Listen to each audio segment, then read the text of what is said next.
Thank you.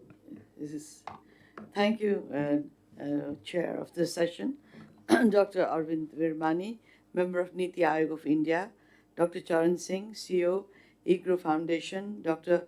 Ashok Vishandas, former Chair, Commission for Agriculture, Cost and Prices, Professor Achut Wagle, Registrar Kathmandu University, all the ambassadors here, distinguished scholars, delegates, and friends. I feel truly honored to be invited to speak to this distinguished audience at the Indo-Nepal Economic Conference. I thank the organizers, especially Kathmandu University and Nepal Center for Contemporary Studies and Egrow Foundation for inviting me to share my thoughts on the subject. And I've been a politician for the last 15, 20 years. So it's been a while since I've been having to really make my brains work a little bit. So I've been looking at this and trying to work on this for the last 2, 3 days.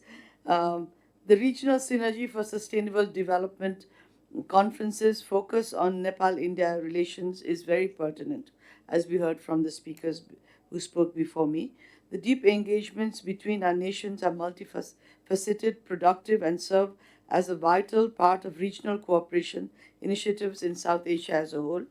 Dear delegates and friends, let me start by reiterating Right Honorable Prime Minister of India, Shri Narendra Modi ji's statement about India and Nepal relations at Nepal's Constituent Assembly on 3rd August 2014. I quote, हमारे संबंध कागज की कश्तियों से आगे नहीं बढ़े हैं, हमारे संबंध दिलों की दास्तान कहते हैं. Indeed, our relations are built on the bonding of hearts and shared social, cultural, and heritage values. Social, cultural values, and heritage. I believe India and Nepal are amongst the nearest and dearest of neighbors in the world today.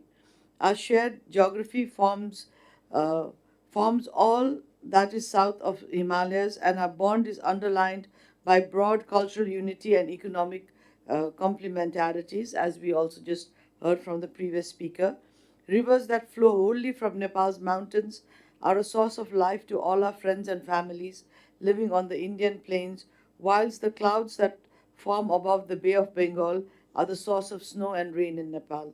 India is our largest trading partner, significant contributor in foreign direct investment, and a transit country for our international trade and connectivity. We feel that the people of India have always been on the side of the Nepalese people in our tryst with democracy. India's dedicated support in education, health, infrastructure development, institution building, and industrialization of Nepal further consolidates and deepens this bond. Multifaceted family ties, religious pilgrimages, and cultural festivities have kept us close for generations, while in the recent years, substantive progress has been made in expanding and deepening bilateral economic cooperation through formal channels. There has been good progress in organizing regular meetings of bilateral mechanisms to implement important past agreements and to chart out a longer term vision that seeks the mutual benefit of both our nations. And I'm so happy that we are going to be starting a forum like this where many things that cannot be openly discussed or cannot be easily discussed in formal channels can be thought through in closed door meetings, in situations like the one that we are now trying to create. It is important to note that major cross border infrastructure projects such as the integrated checkposts, rail linkages, petroleum product pipelines, power transmission lines, roads, and motorable bridges have been built via this formalized economic cooperation. Most recently, never before seen progress was made in cross border electricity trade between the two countries. The starting point of this initiative was the groundbreaking agreement that was reached between Prime Minister Shri Modi ji of India and former Prime Minister Shri Deuba ji of Nepal during the latter state visit to India in April of 2022 as Prime Minister. Envisioning the export of power equivalent to 10,000 megawatts from Nepal to India within a framework of 10 years was the key point of this agreement.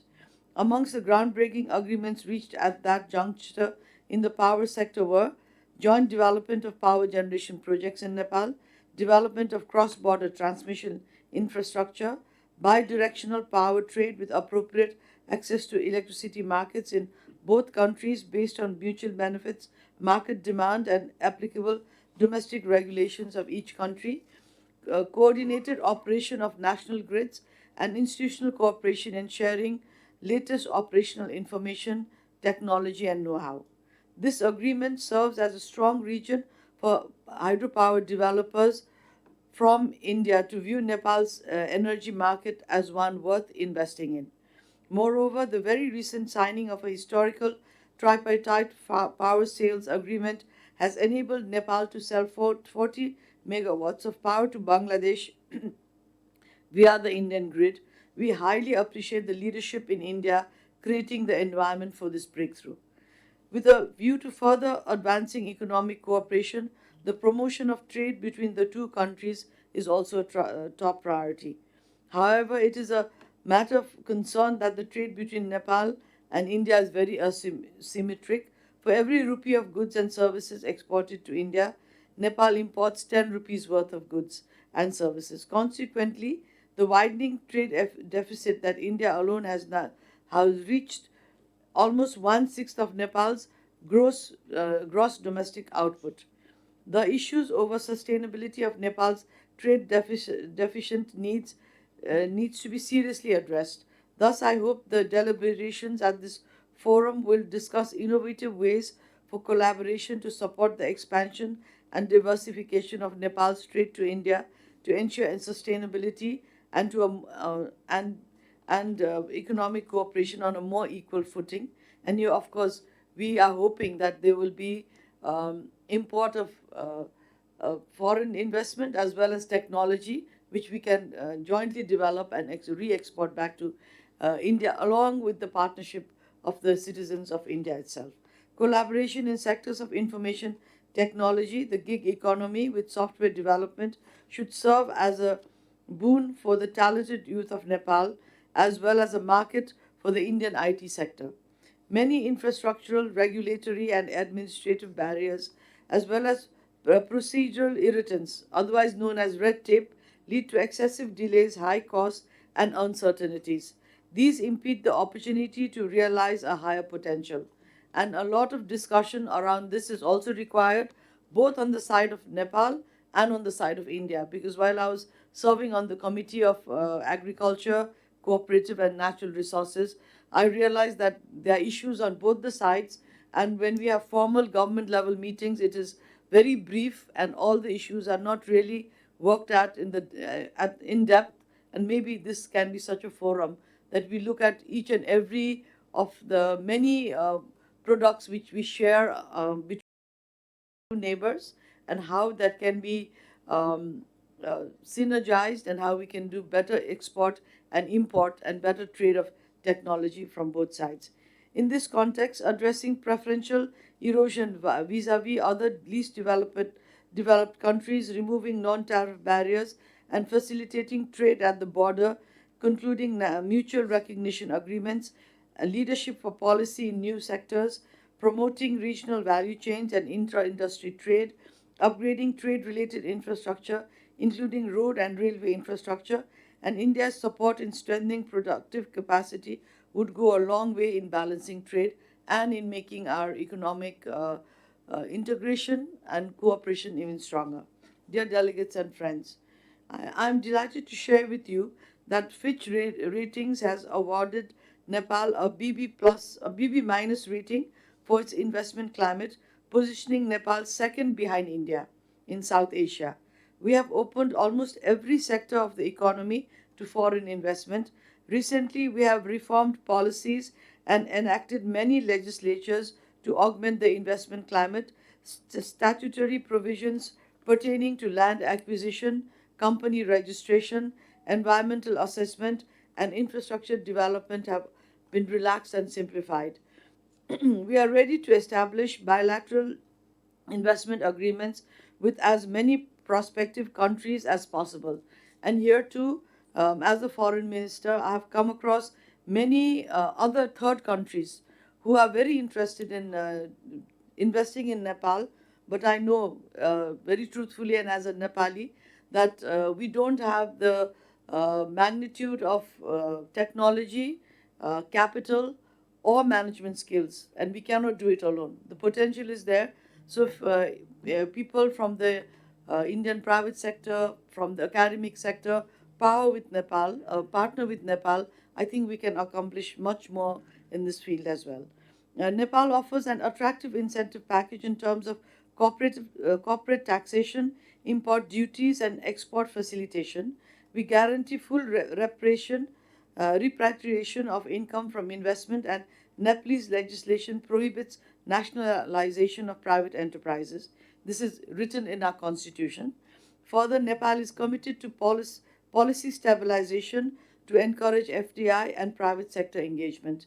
India is already the largest investor in Nepal, with about two-fifths of the total stock of foreign investment.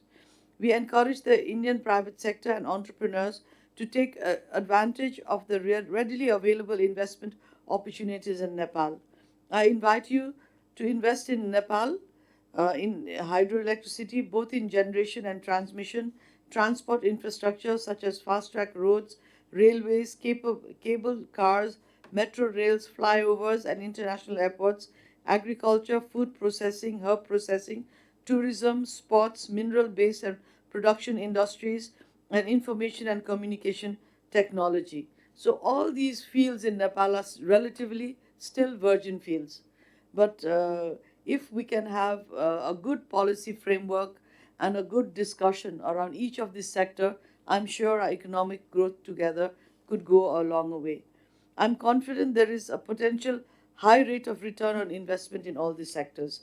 At this juncture, I would like to take a few minutes to focus on tourism in Nepal. We can jointly promote our religious and cultural treasures as tourism destinations, which would contribute substantially to regional prosperity. Nepal and India should effectively promote the joint initiatives like the Ramayana circuit and the Buddhist circuit to harness mutual benefit.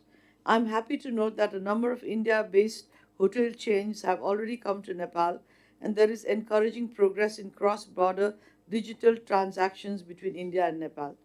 We look forward to the effective management of inter-country hotel networks and digital payment systems for the convenience of tourists, business people, students, pilgrims, and travelers of both countries. I would also like to share that Nepal has opened up two international airports at Lumbini and Pokhara, two of Nepal's most beautiful, unique, and spiritual places. We have constructed these airports at very high cost and seek the support of our closest friend and neighbor to help make them fully operational. Thus, we seek the support of private Indian airline operators to start services to these two airports for enhancing not only economic ties but also deepening people to people connections between our two countries. And since there is some history with these two projects, I sincerely would like to open this floor to please have a discussion on what would be the implications of Indian Airlines flying to these airports and how it would actually deepen our relations and our people to people contact. But I think there has to be some clearance at the highest level in India before these two airports can be accessed by Indian Airlines.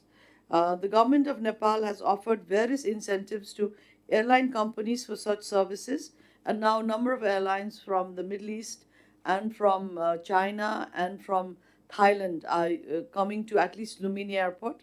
But there's a number of incentives that the government of Nepal has given. Um, the government of Nepal has also been seeking additional air routes via India, which would highly benefit tourism as well as connectivity. And I think this is also an issue which needs a lot of discussion before coming to a good conclusion. Dear delegates and friends, Nepal has achieved a historic political transformation and institutionalized peace and a democratic systems of governance in the country. Now, our priority is to secure rapid social economic growth to bring peace and prosperity to our people. Nepal is graduating from its LDC status by 2026 and hopes to become a middle income country in the near future. Continued support and goodwill from the international community particularly from our closest neighbors, remain important for meaningful, sustainable, and irreversible graduation. We are working hard to achieve the Sustainable Development Goals by 2030. However, the vagaries of climate change, which transcend national boundaries, present most present a most severe threat to achieving SDGs. Only in the most recent monsoon season, Nepal lost infrastructure worth US dollar 1.3 billion due to unprecedented floods. Given the shared geography and the shared river systems, Nepal and India must strengthen cooperation on climate change issues and work towards a more sustainable and resilient future. Dear friends and delegates, Nepal is excited by India's rapid economic process and its rise as an extremely important international power. Currently, India is the world's fifth largest economy and is on track to become the third largest economy in the world after US and China by the year 2030. It is irrefutable that the global economy's center of gravity is moving towards Asia, and the center of gravity is located nowhere else than in the neighborhood of Nepal. And the undertaking to integrate the region for regional prosperity as a whole is what we must march towards. Because our region has immense potential, closer cooperation among the countries in South Asia will undoubtedly create a strong regional synergy for a more resilient, prosperous, and sustainable region. There is thus a need to further strengthen regional and sub-regional platforms such as BIMSTEC, BBN, and SAARC to forge economic integration and complement bilateral economic engagements, and to have think tank bodies like this, I think is now very, very crucial, and also think it's very timely that we are entering into these dialogues. And I'm so happy that it is now starting with India and Nepal, but maybe the other countries in the region can also join in where and as possible. Finally, I would like to emphasize that with Nepal being a priority on the India's neighborhood first policy, strengthening the economic relationship based on shared concern and shared prosperity holds immense significance and potential for both countries.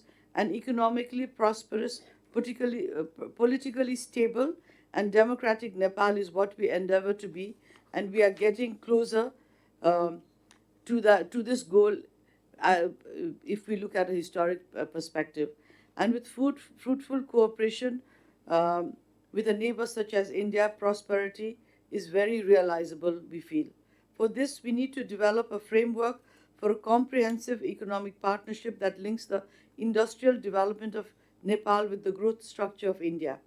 We also need to work together to develop a common position in international forums based on bilateral concern such as human security, terrorism, human rights, artificial intelligence, the multilateral trading system, and emerging challenges to the globally accepted development paradigm.